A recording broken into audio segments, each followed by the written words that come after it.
Hola, ¿cómo están? Nos encontramos nuevamente en este espacio de interés docente en la plataforma multimedia LT39. Y hoy nos aboca el tema de la Semana de la Memoria. Y decidimos presentar una propuesta desde este lugar. Sabemos que existen millones de propuestas para abordar la Semana de la Memoria desde textos literarios, fundamentalmente desde los autores que fueron censurados como Elsa Bornemann, Laura de Betach, Rodolfo Wolff, etc. Y como tal nosotros también escogimos algunos textos literarios, algunas poesías y un cuento de Elsa Bornemann precisamente, pero Pablo, que no es al que más se acude. El más conocido es Un elefante ocupa mucho espacio, Caso Gaspar, y este cuento Pablo está precisamente en el libro que fue censurado durante la dictadura cívico-militar. Entonces presentamos esta propuesta y como tal escogemos como tema, como tópico a abordar precisamente la palabra. Cómo atraviesa el tema de la palabra literal, connotativa y denotativamente en algunos textos literarios, y vamos a presentar algunas posibles propuestas a poder instalar y llevar a cabo en el aula. Bien, y partimos entonces de una frase de Graciela Montes que dice lo siguiente y al respecto, ¿no? Algunas personas piensan que desde las cosas malas y tristes es mejor olvidarse. Otras personas creemos que recordar es bueno, que hay cosas malas y tristes que no van a volver a suceder precisamente por eso, porque nos acordamos de ellas, porque no las echamos fuera de nuestra memoria. Graciela Montes. Y vamos al tema la palabra. Y voy a retomar también una cita de Eduardo Galeano, escrita en su hermoso libro Palabras Andantes, publicado en el año 1993. Y explica el significado de la palabra guaraní que deriva, la palabra guaraní, palabra, se pronuncia ñe. ¿Y qué significa ñe en guaraní? Significa palabra, pero también significa alma. Entonces, al respecto, ¿qué dice Galeano? Creen los indios guaraníes que quienes mienten la palabra o la dilapidan son traidores del alma.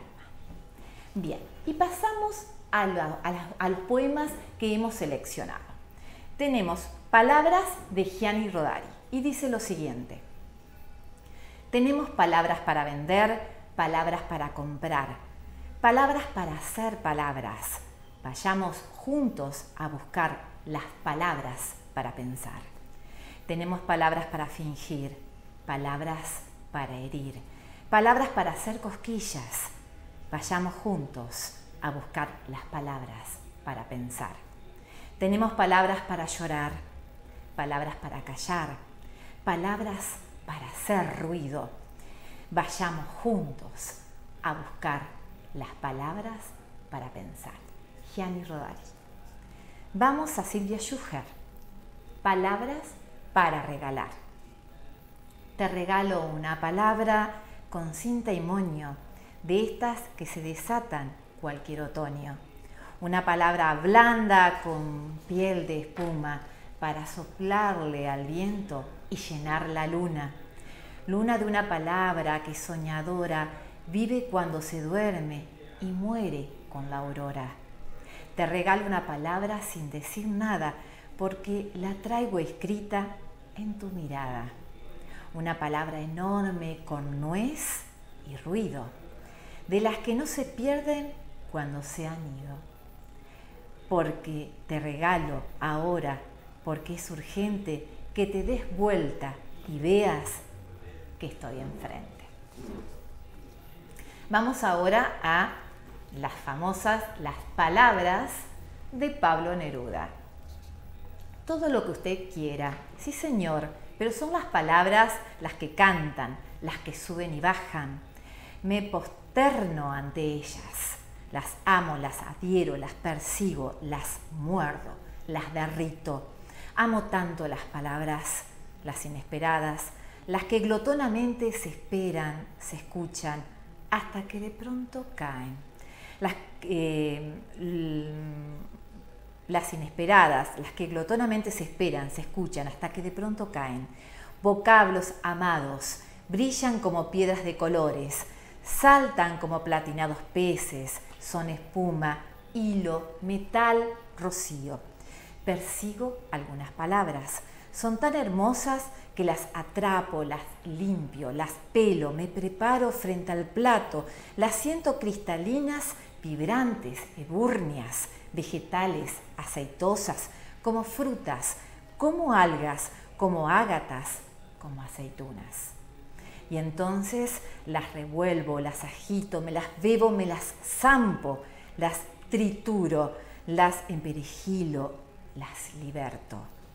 Las dejo como estalactitas en mi poema, como pedacitos de madera bruñida, como carbón, como restos de naufragio, regalos de la ola. Todo está en la palabra. Una idea entera se cambia porque una palabra se trasladó de sitio o porque otra se sentó como una reinita adentro de una frase que no la esperaba y que le obedeció. Tienen sombra, transparencia, peso, plumas, pelos.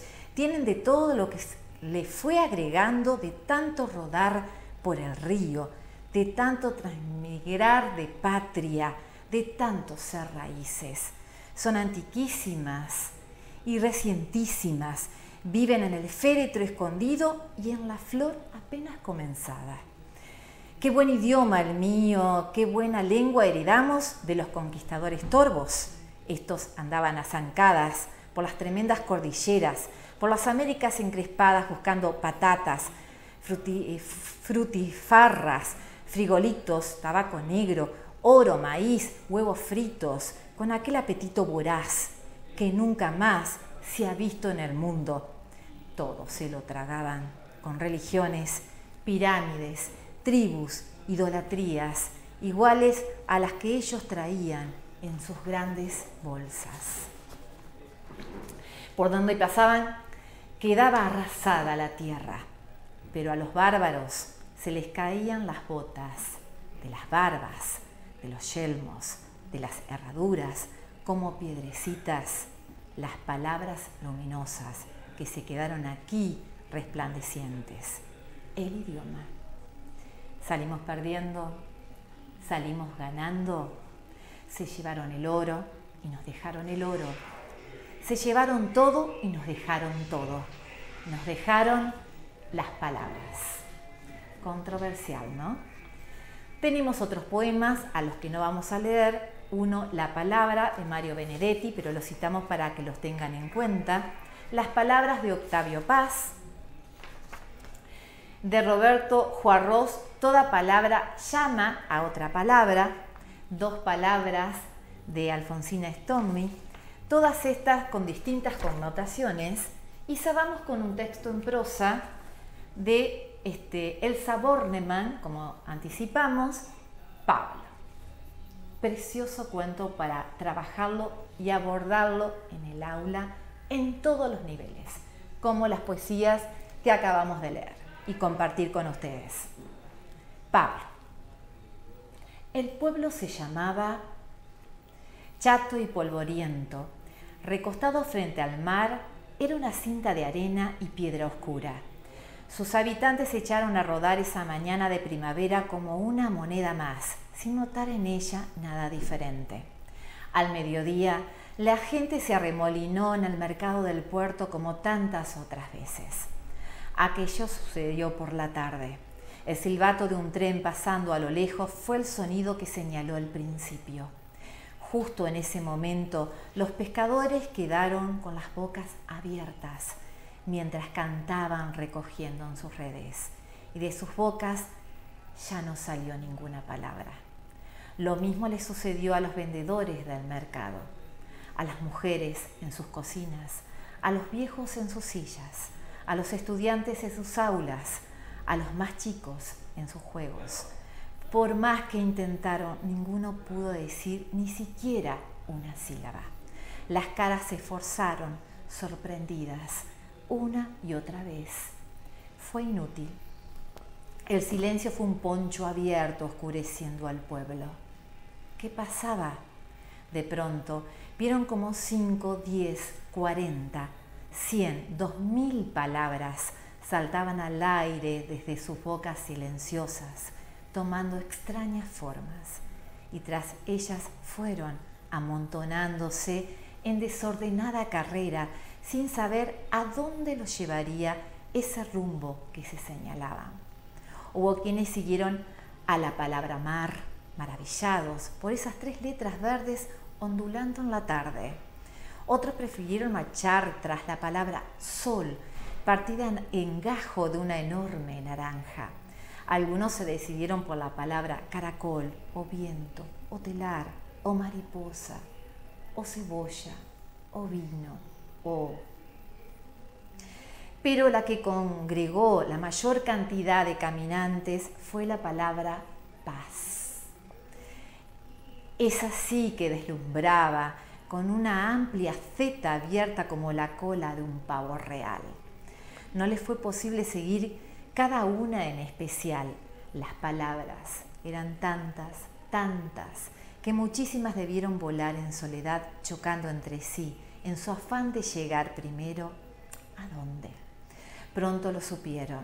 La gente detuvo sus pasos ante una casa grande, mirando con sorpresa cómo por la chimenea, por las ventanas, por puertas y cerraduras, todas las palabras se precipitaban convertidas en una fantástica lluvia de letras. Llovió durante largo rato, llovió palabras. Entonces entendieron lo que había sucedido y un temblor los unió. Esa era la casa de Pablo, el poeta, el hermano del amor y la madera, amigo de paraguas y copigües, caminador de muelles y de inviernos, timonel del velero de los pobres, voz de los tristes, de piedras y olvidados. Esa era la casa de Pablo, que acababa de morir. Las palabras habían perdido su ángel guardián, su domador, su padre, su sembrador. Ellas lo sabían. Por eso habían sentido su adiós antes que nadie y habían disparado en cortejo para besar esa boca que ya no volvería a cantarlas. La noche no se animaba aún a desarrollarse cuando dejó de llover. En ese instante una niña desconocida salió de la casa de Pablo. Su vestido blanco fue un punto de azúcar luminoso en la oscuridad. Su pelo en llamas se abrió en antorchas alrededor de su cabeza. Entonces gritó vida. Y la gente de aquel pueblo que se llamaba atajó la palabra en movimiento y gritó vida. Entonces gritó tierra. Y un aullido coreado por todos rajó la noche. Tierra. Y gritó aire y agua y fuego. A la par que de sus manos salían todas las palabras de Pablo, mágicas uvas que repartió entre los que estaban agazapados en torno a ella. Y esas uvas se unieron nuevamente en ramos verdes y los versos de Pablo se repitieron una y otra vez. Se siguieron cantando una y otra vez. Y retumbaron como tambores en escuelas, en carpinterías, en bosques y melodías, en trenes y bocacalles, en ruinas y naufragios, en eclipses y sueños, en alegrías y cenizas, en olas y guitarras, en ahoras y mañanas, una y otra vez, una y otra vez, una y otra vez. Bueno, ¿qué decirles desde la emoción, desde el amor, desde lo estético y bello que es la palabra? ¿Qué decir después de esto? Como docentes, ¿cómo irrumpimos con los textos? ¿Cómo los posicionamos? ¿Cómo los acercamos? ¿Y qué valor, qué riqueza tiene la palabra, la metáfora y todo lo que dice un texto literario que no lo podemos explicar? Y muchas veces irrumpimos con preguntas y no habilitamos el silencio para guardar todo lo que acabamos de escuchar. Entonces, ¿de qué manera trabajar? Bueno, primeramente leerlos de esta manera, y llegar al corazón de quienes están escuchando, de nuestros lectores. Lo podemos hacer en grupos, podemos dejarlos que los lean en el aula, que intercambien estos textos llamados hipotextos, como antes les llamábamos textos motivadores, y qué hacer con ellos, que sea un intercambio oral, una devolución. Se puede también intervenirlos, se pueden cortar estos textos, cambiarlos, mezclar los versos de los distintos poemas y armar un nuevo texto que sería un hipertexto, como le llamamos ahora, un nuevo texto creado. Podemos tomar un pasaje, un verso, podemos tomar un párrafo, una oración y continuarla. Y lo que continúe, cuando preguntan los alumnos, ¿y qué escribo? Y lo que te fluya. Y tengo que continuar, tiene que ser un verso, tiene que ser un cuento, lo que fluya, lo que salga. Todo está habilitado. Habilitar la palabra es importante, la palabra connota, denota, emite un discurso diverso. Y nos remitimos a esto, a lo que dijo Gianni Rodari una vez en su libro Gramática de la Fantasía, precisamente en el capítulo La piedra en el estanque. ¿Qué decía él? Que la palabra es como una piedra que uno arroja en el estanque. Uno arroja una piedra en el agua del estanque y se despliegan infinidad de círculos concéntricos. Así es la palabra, así es la valía y la importancia que tiene y la connotación que tiene. Entonces, trabajar desde este lugar, desde la lectura, desde la intervención, desde la creación, que ese texto que se realice, que se construya a partir de estos textos, de estos hipotextos o textos motivadores, se puedan trabajar a través del arte, a través de la música, a través de una representación desde lo físico, a través desde lo dramático. Habilitar la palabra para seguir recordando y para que algunos sucesos no vuelvan a suceder. Espero que les haya gustado, agradezco su escucha como siempre y nos encontramos nuevamente en este espacio de interés docente en la plataforma multimedia LT39.